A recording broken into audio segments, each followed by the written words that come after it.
Well, good morning, everyone. Appreciate you being here today. My clock says it's 10 a.m., so a great time to get with the program. Thank you so much for being here for the annual economic update investment outlook. Obviously, we only do this one once a year. We have all the quarterly ones, but we just really appreciate you joining us today. With the sign on so far, in the next few minutes, I'm sure they'll just be loading up like crazy. We love it. We have a great participation. We've got our usual international folks on here. Welcome to a little view in the U.S. We're hoping to give you a general overview, the key issues that are impacting the U.S. and global economies right now. We're focusing on the areas that will impact most of our attendees. Please note your questions in the chat box if you have any. There's going to be ample opportunity in the latter part of the presentation to answer them. Thank you to several of you who have submitted questions in advance, and we have incorporated those into the presentation today. So we will be able to answer those for you and make sure that if we miss something, don't hesitate to type it in the chat. We'll catch it up at the end of the presentation. In preparation for today's annual economic presentation, I couldn't help but reflect on the last year and frankly, the last 3 years. I recall our 2020 annual economic update was in person. It was a wonderful event at the University of North Florida. I dare to say no one there had ever heard the word COVID. It's an astonishing fact to me of how our world has changed in 3 very short years. From a professional's perspective, it has allowed me an even greater opportunity to be of service to our clients, to be the voice of calm, the voice of reason in a fearful and unreasonable environment. I don't take that lightly. In 2020, we were coming off a high from 2019 when the S&P gained about 30%. Despite a pandemic, but fueled by a government stimulus in 2020, the S&P gained almost 20%. This carryover of exuberance continued through 2021, generating an S&P return of over 25%. By anyone's standards, a phenomenal 3 years.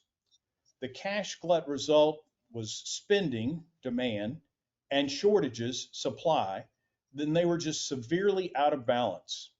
The increased money supply was causing inflation at the levels unseen for 4 decades. It's no surprise the S&P and the whole market, if you will, was due for a dose of reality. As professionals, we knew it would come, we just didn't know when. So here we are facing higher commodity prices. That's as high as it will go. Prices further impacted by the Fed intent on slowing down the economy by increasing the Fed funds rate to a neutral rate of 5 to 5.25% this year. So what does all this mean? Well, joining us once again is our good friend, Patrick, I'm trying to get you over here. Here we go. Our good friend, Patrick Gauthier, who was recently promoted. I want to make sure that I make this point. Was recently promoted to the Chief Investment Officer of CPS Investment Advisors. Patrick, help us out, buddy. Take it away. Thank you, Marshall, and happy to be here with everyone again here to kick off 2023. And really what we're looking at here for the year moving forward is a lot of uncertainty, so we'll cover a little bit of that, and we'll make sure we cover some of the main points that we see as items to understand for the year. So we want to start off by taking a look at what happened in 2022, an unusual year, a lot of things going on. The Fed, markets in general just weren't very happy with some of the Fed activity there. Our major indices, as you are well aware, you probably don't have to be reminded of the fact that the market took a pretty steep downturn, and there really were no safe havens in the market. We had the S&P and the NASDAQ down significantly. The Dow Jones down single digits is the best performer for the year. And then even the folks who want to stay safe in bonds for the long term, you were looking at a downturn of about 12 to 13%. no real safe havens there. The only folks who were really happy with 2022 were those who decided to go all in on energy early on and stay the course. So for the few of you who may have done that, congratulations. But for the rest of us, a pretty tough year in 2022 there. What happened? We mentioned the Fed, and the two main things that they were doing to cause the market concern were raising the Fed funds rate. And you can see that we had a dramatic rate rise there. We went from near zero interest rates to kick off the year all the way up to about 4.5, and what most of us believe is going to be about 4.75 coming up next week at the next Fed funds meeting. The second thing they did, which is often overlooked but equally important, is they started to reduce the money supply. And we had talked about this in previous meetings, but generally speaking, the money supply grew exponentially over the course of the last few years. And that's basically a flood of liquidity for the market. There was plenty of cash out there, whether it was in the consumer's pockets, in the pockets of a small business, or in the pockets of state and local governments. And they went out and they spent that money on a number of things. And a lot of that trickled into the stock market, whether retail stock buying, whether contributions to retirement accounts, or just trickled up to the price of stocks as companies' earnings grew consistently through 2020 and 2021. The interesting part about that money supply chart is you'll see it turned over last year, and we start to see it head in a downward trajectory. So basically, they've turned off the liquidity faucet and started to take some of that money back out of the system. So all the liquidity out there that we were able to access, cheap financing for businesses, for cars, for homes, that is no longer the case. And we're looking at a reduction in the money supply. And we have a long way to go to get back to a normal trajectory there, but that will be a culprit moving forward for a lot of slowdown in economic activity and uncertainty when it comes to the business side of things. So those are our two main drivers for really what affected the markets in 2022. How about 2023? What are we hoping for or expecting in 2023? And really, the Fed has been very transparent with what they intend to do.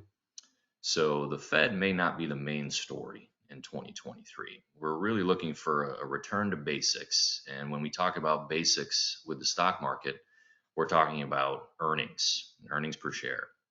That's how we judge a company's ability to make money. That's how we determine if they're heading in the right direction or in the wrong direction. And what's good about 2023 is that analyst estimates are positive. Even with some calls for a recession at some point this year or early next year, analysts are still currently forecasting growth in earnings for the S&P and other indices as well. So when we look at where we are compared to where we were in 2020, we still anticipate companies will be earning more dollars than they earned in 2020, even if the economy slows down. It may not be as widespread as it was in 21 and 2020, but the companies that are very good at running their business, and they have a strong history of doing so, are poised to outperform in a year where we actually get back to fundamentally understanding how companies make money again.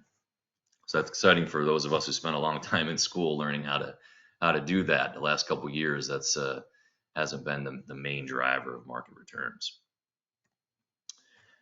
And so we also talk about risk compensation. What does that really mean?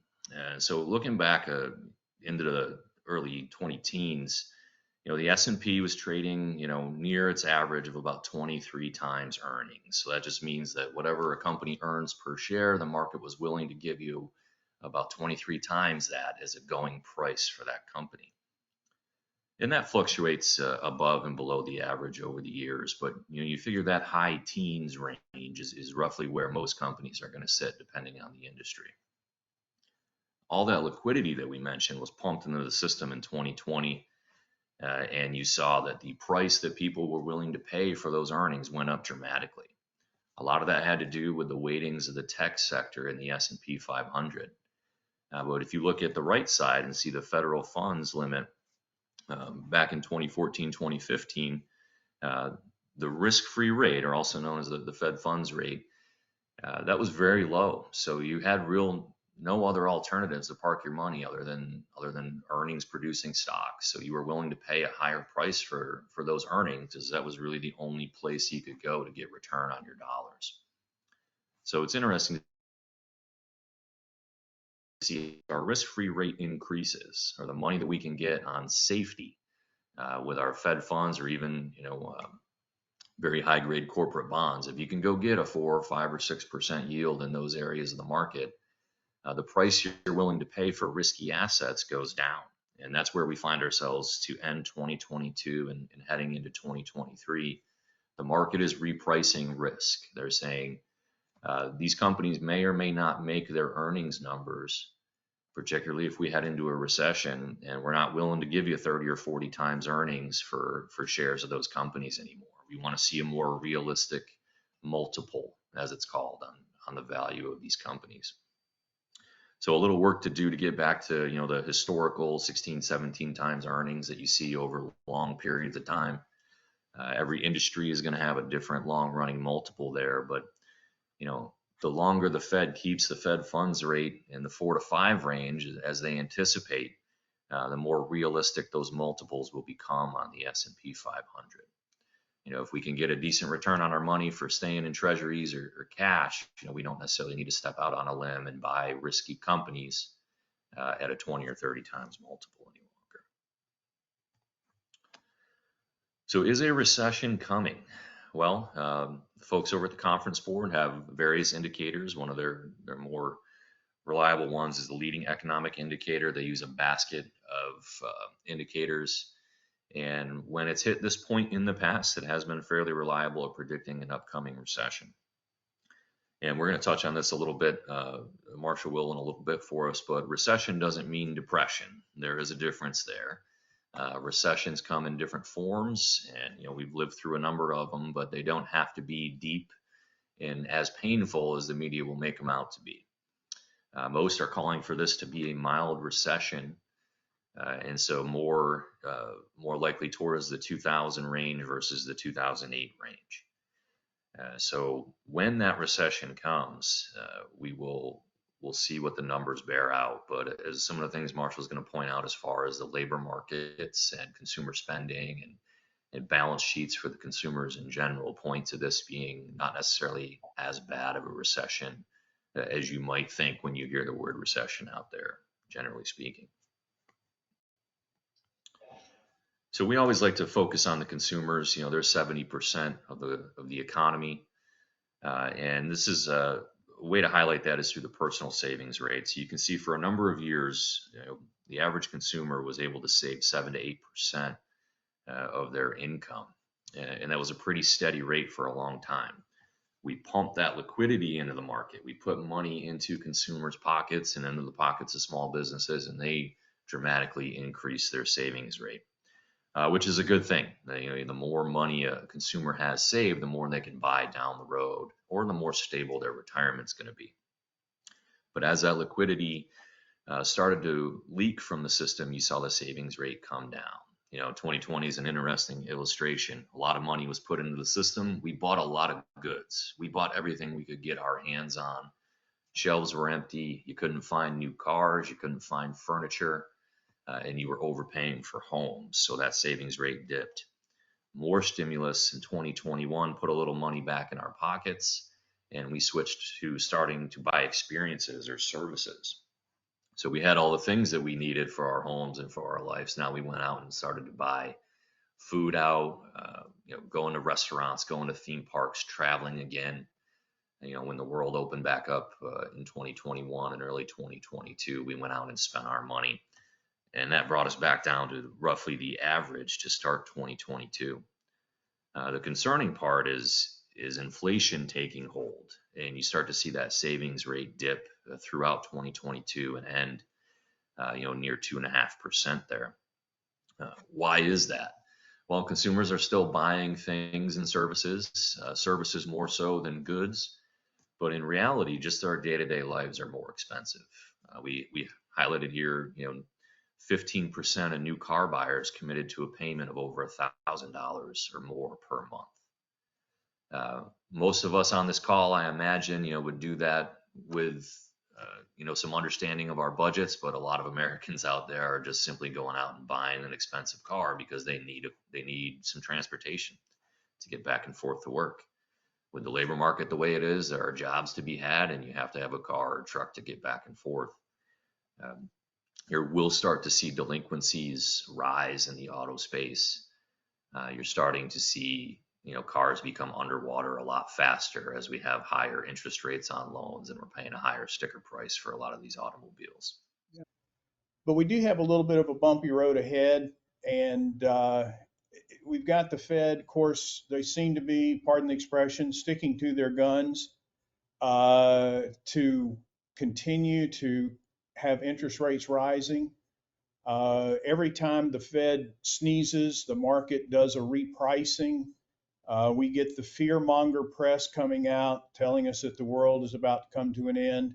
So there's a variety of things that transpire every time the Feds do something. I'll talk a little bit about what we expect from the Fed meeting next week. Some non-Fed factors, energy prices, Ukraine, China, all sorts of issues going on, but the focus from a investing perspective continues to be, am I getting value for my dollar? Am I getting a good dividend from this company? Is that dividend growing? Those are the key things that you want to be cognizant of and watch as you go through. And what's the capital structure? Is there something that this company actually does? Are they a company that's based on just consumer demand, or do they create a product that regardless of the economy, the consumer does not give up their product? Example, cell phones. You can't live without them anymore, and so they're pretty much safe from any type of economic decline. On the other side that we look at, of course, is, and this was one of our questions that was posed just a few minutes ago, what is 60/40 back in business? What's a balanced portfolio today? And you can see that at the current 60/40 rates have reached a point in the bond side where you are getting returns that are, I'll say historically back in line. They're not quite to that 6-8% that we were accustomed to many years ago, but they are continuing to improve from where they were a year ago. In addition to that, we went through a period where, because of the poor yield and the fixed income side, we were leaning more towards the stock side. And a lot of the 60/40, I guess you could say 70/30 became the new 60/40 and 80/20 became the new 70/30. So you can go back now, and once the Feds begin to stop increasing interest rates, you may find some yield in some very secure fixed income products to help to rebalance your portfolio. So we'll hope for the best on that. Pat, again, I apologize for the technical difficulties, but we'll roll on into the economic update. So what are we looking at? Going into Q1 2023, we've still got high inflation, but at least it's trending downward. Geopolitical tensions, I understand last night there was an enhanced activity by Russia and Ukraine. That's not going to slow down anytime soon. Interest rates are still relatively low. For those of us who can remember 8, 9, and even double-digit interest rates, they're still relatively low, but moving up. Unemployment is still historically low. Demand is still high, but it's beginning to wane a little bit. As Pat alluded to, it's shifted from goods to some degree to services. And so we're seeing prices begin to increase in the services side, and the goods side, inventories are beginning to restock. COVID's become a back burner. We hear a little bit about it. China's been probably the hotbed for COVID, but in the US, it's been kind of a quiet issue now for a little while. But we are in cold and flu season, not quite sure what we're going to find as we move forward this quarter. Well, I'm happy to report that GDP was up 2.9% in the fourth quarter last year. So that gave us a positive 4.1 GDP growth, for 2022.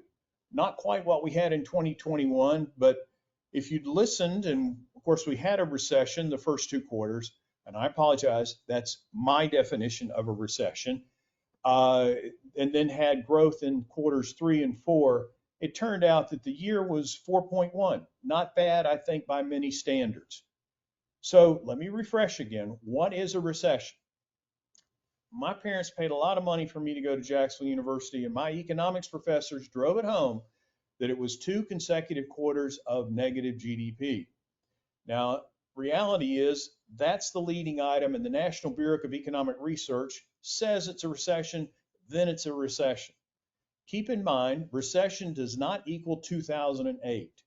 In 2008, you can think back to 2007, 2006, the mortgage issue was the biggest item.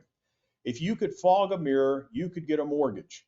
Didn't matter whether you had any capability of paying it back. And of course, all that brought down a huge collapse in the financial market and the real estate market.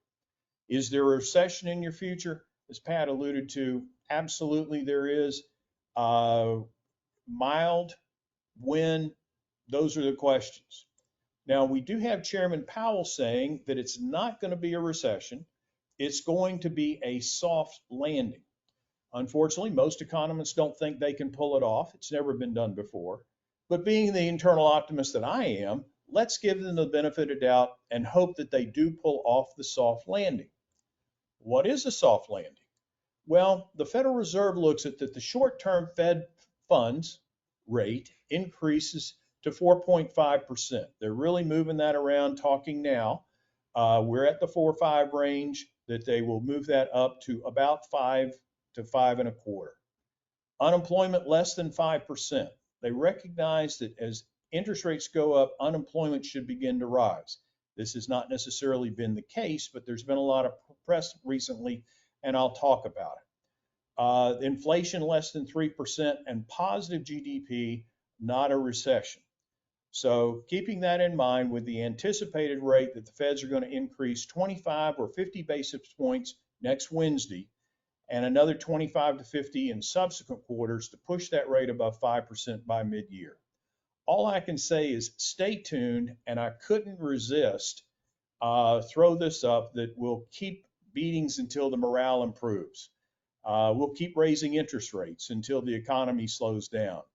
I don't know what that magic number is for neutrality, but the Feds are trying to get there, and hopefully they'll do it, and we will end up with the soft landing. Where are we in the business cycle? As you can see from a graphic standpoint down here, the US is getting very close. The normal things that we would expect to be transpiring in the late part of the business cycle have been transpiring, and the items are leaking into what I call the recession. Recession's not a bad thing. It's just part of the normal business cycle framework. So what's the big issue on everybody's mind? Let's be honest, it's inflation. The media keeps telling us every time we turn around. I felt bad even showing this slide. If you don't eat or buy gas, you may not have been aware of this, but inflationary pressures have shown signs of moderating. The figures, though they're still elevated, suggest that the Fed's efforts to slow demand and ultimately put downward pressure on pricing is working. Now, as many of you know, we're about 3 weeks away from Valentine's Day. I've been thinking of going to Kroger and getting Gauthier something very special for Valentine's Day. And since she's not on the call this morning, I can share this with you. Geopolitical tensions. Well, Russia versus Ukraine versus Europe, primarily Germany, versus the US taxpayers. Of course, we're doing the dollars to fund. Germany's apparently agreeing to throw in some tanks, but the whole European economy is in far worse shape than the US. China versus Taiwan, that's always in the news, and North Korea versus South Korea or Japan, who knows? And throw in OPEC just for good measure, and the oil. I was looking today, and I think the spot's up around $86 a barrel and continuing to go up a little bit more. If you've gone to the pump in the last few weeks, you found out that, of course, they're trying to pump more fuel oil into the north because of, hey, it's winter. And so the price at the pump has gone up quite a bit in the last few weeks. And I think you should expect to continue to see that until we get to spring. Interest rates, 10-year Treasury about 3.5%. Now, if you paid real close attention on the slide a few times back, that was one of Pat's slides, you'll notice that, hey, the 1-year Treasury pays a higher rate. That's that inverted yield curve, and that's usually a precursor for recession, not a guarantee, but can be a precursor. 30-year mortgages are about 6.15%. That's obviously higher than it was. And I actually got excited about something that I'll divert just a little bit. This morning I had Good Morning Jacksonville on to see what was going on with weather and traffic. And in between that, they had a news report, and they were actually using the same source that I used. That demand for mortgages has fallen 39%, thanks in large part to surging interest rates. That's from the Mortgage Bankers Association. The rate for most popular mortgage, the 30-year fixed, is hovering around 6.15, and of course that was right at 3% at the beginning of last year. So while prices are still higher than they were a year ago, the pace of increases, that's the inflation side, has cooled off dramatically. Rates are scaring off sellers. Buyers are thinking, well, this is a little bit challenging, and builders are being cautious as well. According to the Mortgage Bankers Association as well, refinancing is down 77%. I know I got a couple of my mortgage broker clients on the call, and while we can't see them, I'm sure I'm getting nodding heads. Rental demand is also drying up. High prices are pushing more people to double up or move in with relatives, but rents still rose 14.7% last year. So again, pushing the renters' wallets. The important apartment vacancy rate, though, only rose from 5.9 to slightly above 6%. Help wanted. Well, here's the thing that the feds keep looking at, and I understand it. Unemployment rates. You would think that when they raise interest rates, unemployment rates would go up. But instead, for 2022, we actually saw the unemployment rates drop 0.4%, or almost 10% of what the unemployment rate had been, 3.9 to 3.5. But with the rate increases that have come on, we're seeing the job postings in Indeed beginning to drop. Now, these are dropping in some of what I'll call the larger market areas. It just seems, though, like every client I talk with has the same mantra. I'm looking for more good people. But we're seeing things are slowing down a bit, with one slight exception. I finally found that the real culprit in unemployment staying low is apparently small business. According to the Wall Street Journal, since February 2020, small business, and these are companies with 250 employees or fewer, have hired 3.67 million more people than have been laid off or who quit their job. But we see the press that, Microsoft is laying off some people, IBM's laying off some people. Every time you turn around, you hear the big 2,500, 3,000 employees, 4,000 employees. But those with 250 employees or more have only cut net about 800,000 jobs. So we're 2.5 million more people have been hired in small business than have been laid off in the big businesses. That shows me some broad strength to the economy, and I find that a very positive thing. I know I've got a lot of small business owners on this meeting this morning, and the small business owner has been the backbone of the United States economy forever. Sorry, going soapbox. And the reality is those are the people that are doing the bread and butter jobs that keep the economy strong. And I believe that's going to be one of the biggest saving graces, if you will, to a mild, if at all, recession. We'll see what happens in future quarters. Consumer confidence is recovering a little bit. We dipped even more, and I don't have the numbers up here for September, October, November. But when we look compared to 2021, yep, it's down. They say they aren't feeling great about the economy, but they sure have a curious way of showing it. Pessimism about the economy has been on the rise, of course, due to surging inflation, falling household incomes since the surplus programs expired. But despite the inflation negative impact on their purchasing power and their sentiment on products, consumer spending growth continues to be, in my opinion, remarkably resilient. Why is this happening? Very simple. Consumers had money.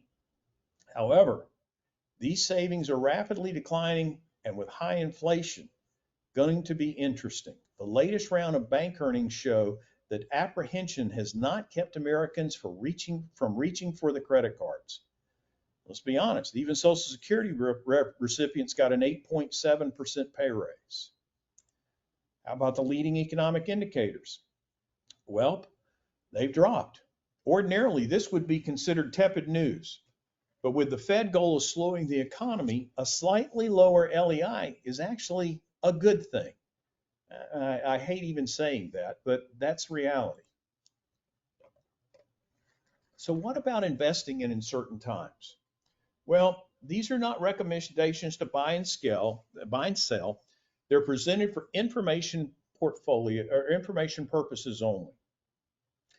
But I always have to ask the question with this: when was the last time times were certain?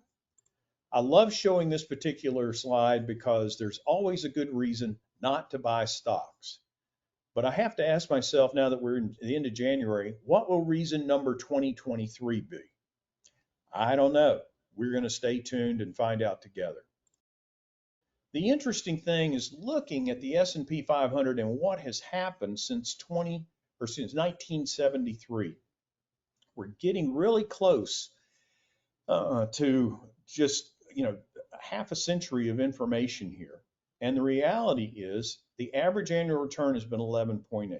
Keep in mind, we've had oil embargoes, we've had presidents shot, we've had attacks on U.S. soil, we've had virtually anything and everything you could imagine. We've had a pandemic, just amazing. But I want to focus more, and I spoke early on 2019, 2020, and 2021 earlier. And then, of course, we had 2022.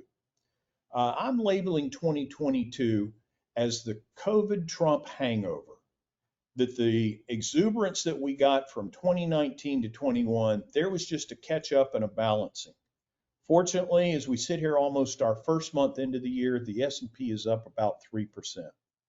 But as we all know, it's different this time. We'll see. So what about the election? I know you're probably going, hey, wait a minute, Marshall. Election? What are you talking about? Hard to believe that was just last quarter. Less than 3 months ago, we had the midterm elections. For some reason, it feels like forever. For some reason, it's a great relief because we had to stop watching all the political campaigns. I could be a great copywriter for a political campaign. They're bad. I'm good. Vote for me. See, gets the same result done. So how did the midterm elections impact the market? Well, I'm going to tell you that it doesn't matter who got elected. The election just relieves the uncertainty. The market is volatile based on uncertainty. When the uncertainty goes away, the market gets less volatile, and it did. But somehow it always finds something new to be volatile about. The key, though, is policy, not politics. Politicians say and propose all sorts of things. Then that way, when you run for re-election, you can say, I tried. But the reality is, with a divided Congress that we have again, we're going to watch 2 more years of just stagnation going on. We've got a lot of things coming on the horizon legislatively, and I'll talk about that a bit later. But what happens the year after the midterms? Now, this takes us all the way back to 1950, before a lot of the people on this call were even born. And interestingly enough, every single year, the year after a midterm, the market has been up. Of course, we have blue bars where Democrats were elected, we had a Democratic president. We have red ones where we had a Republican president. And then they have the green one at the end that was the average. And the reality is it's always been up. So I'm a big believer in percentages, uh, probabilities, and the reality is I'm guessing it's going to be up this year because, hey, historically it always has. Is the market due for a correction? Well, absolutely. Remember, corrections are a decline of 10% or more, but less than 20. And we've got minor ones of 5 to 10%. Those are in the blue shades. And bear markets are declines of 20% or more. They're in the red shades. And the number of calendar days are in the parentheses. But as you can look, yes, we had a good drop in 2022, but the market seems to be on the road to recovery, and these numbers are good through last Tuesday. One of our questions we had posed preliminarily was, okay, what about taxes coming up? What are some tax issues for 2022, 2023? How do I need to be planning? Well, for 2022, if you haven't funded your individual retirement account, those are the numbers for 2022. You still have until April 15th to fund that retirement account. The standard mileage rate, if you use your vehicle for business purposes, had a hybrid rate for the year, 57.5 January to June, and then 62.5 July to December. So you not only had to keep track of your mileage for the year, you had to keep track of your mileage for the first 6 months versus the last 6 months. We still have the 20% deduction for qualified business income. Thank you, Trump administration. The child tax credit. Now, this is a really interesting one. The child tax credit in 2021 was $3,000. Remember that pumping cash into the economy thing that Pat and I have alluded to? Well, for 2022, it's only $2,000. So obviously it must have gotten cheaper to have children in 2022. I must have missed that somehow.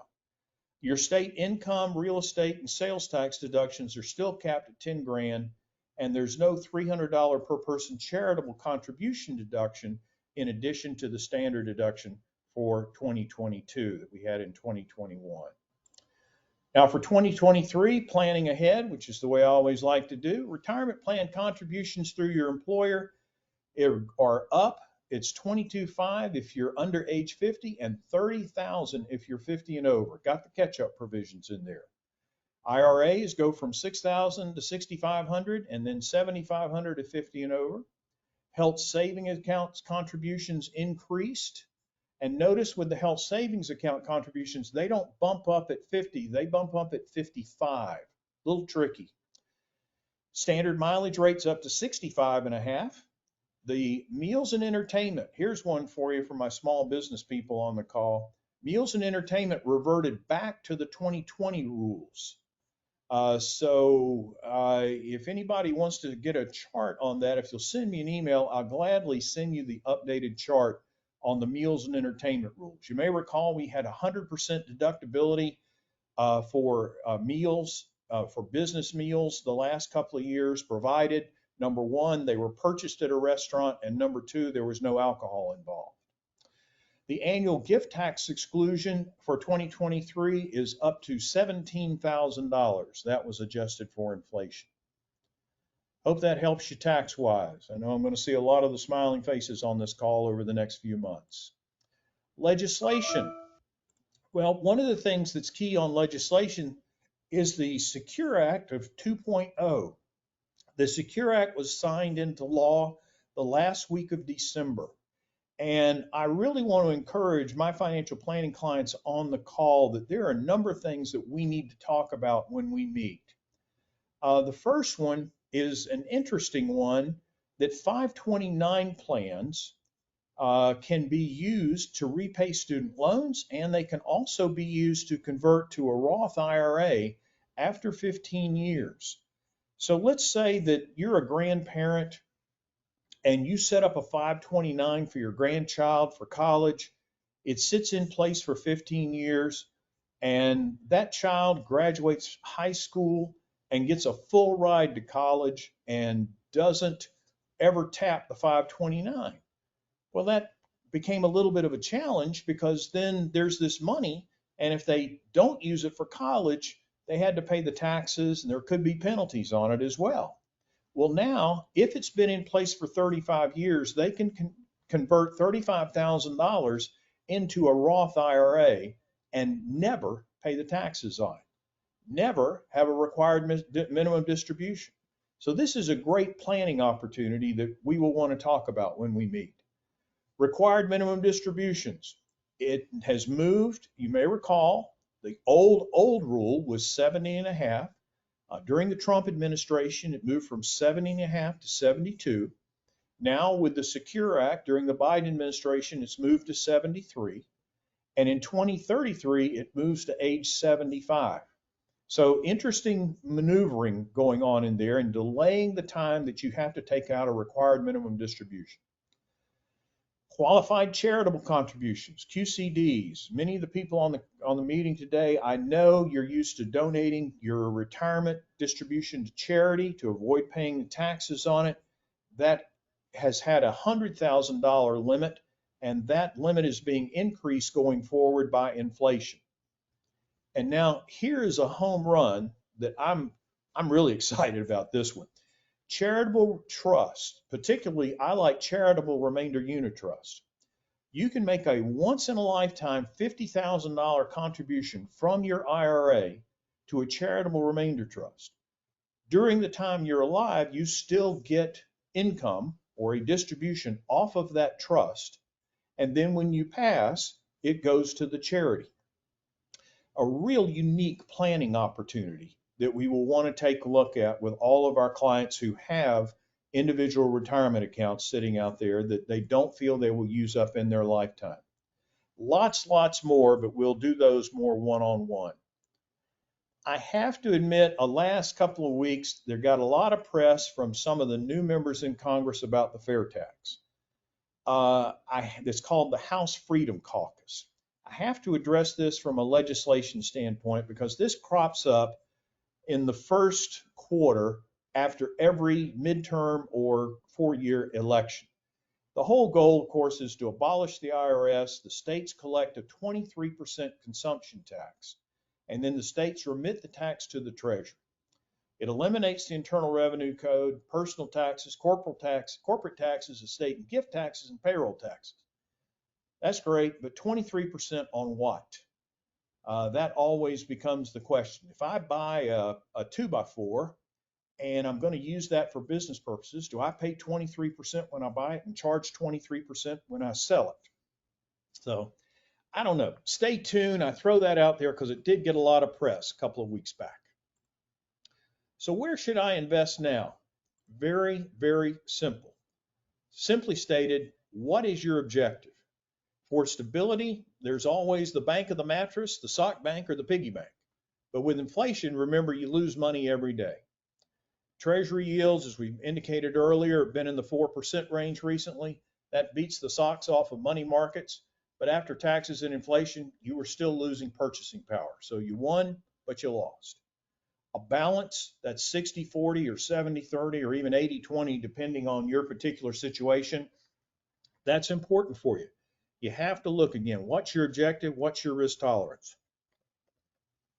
High yielding equities are now in that close to 3% range. And stocks, if you expect growth, if you think the economy is going to hit this little recession and move up, then by all means, stick with your growth stocks. What's your time frame? Met with a client just the other day, and they know they have tuitions coming up in about 18 months, and we're looking as to what they could do with their funds. Well, they know they have to have that money in 18 months, so it's kind of limited. Their time frame is short, so you have to be more secure with the dollars and less risky. Historically, what has happened on real returns to diversified portfolios versus cash, and this goes back all the way to 1926. This is really, really long term. And when inflation is less than 4%, you can see how a balanced portfolio performs.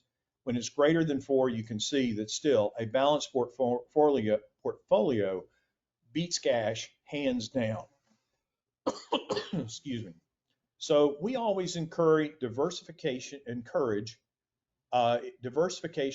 balance. So when you're investing in uncertain times, look at the company's price earnings information. Look at the strength of their financials, the things that Pat alluded to earlier. Be an investor, not a trader. Know what you own and why you own it. Keep in mind, we're constantly besieged by worries about government deficits and debt ceilings, the new hot topic for a while. The Federal Reserve policies, the inflation and oil prices. In short, it's an irrational world that we live in.